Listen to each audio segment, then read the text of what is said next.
You're in an elevator with your crush, or maybe in that important meeting you've been preparing for weeks. Everything's going perfectly until you feel it.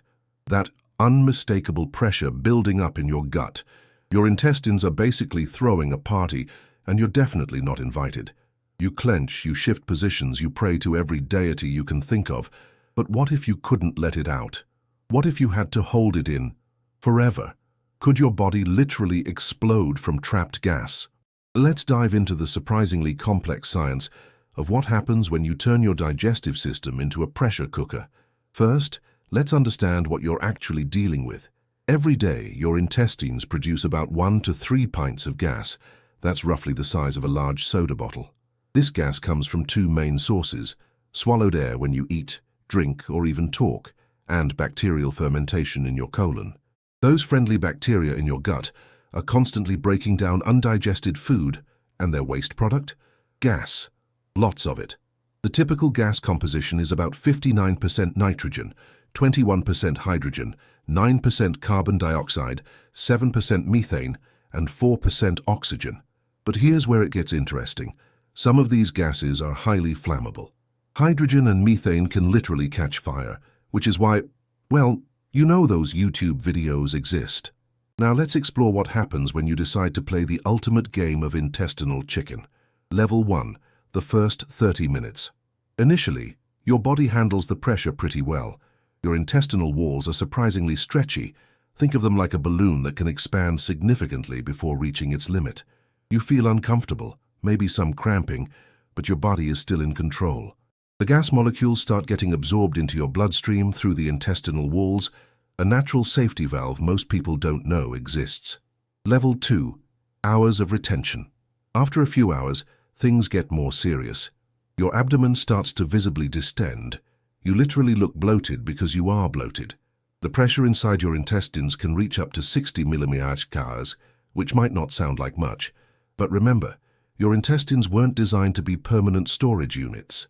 You experience sharp stabbing pains as your intestinal walls stretch beyond their comfort zone.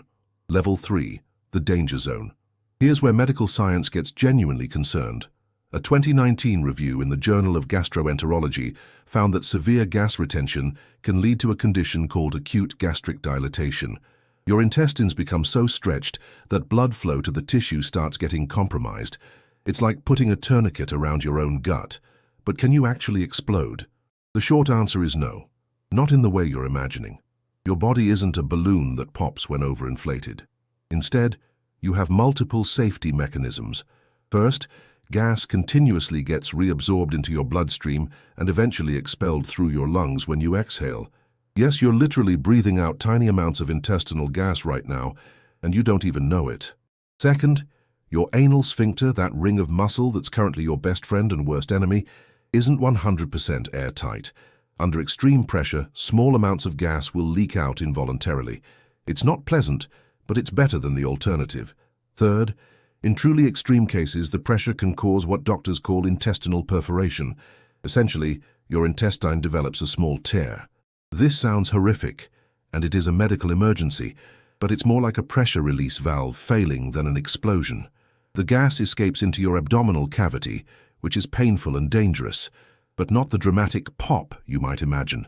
There are documented cases of people developing severe complications from chronic gas retention, usually due to medical conditions that prevent normal gas expulsion. These patients can develop severe abdominal distension, intestinal obstruction, and yes, in rare cases, perforation. But we're talking about people with serious underlying conditions, not someone who held it in during a 2-hour movie. The most extreme case? There's a medical report of a patient whose intestines became so distended from gas that their diaphragm was pushed upward, making it difficult to breathe. Imagine your gut becoming so bloated that it starts crowding your lungs. But here's what your body is actually designed to do: release gas an average of 8 to 20 times per day. That's not just normal, it's necessary.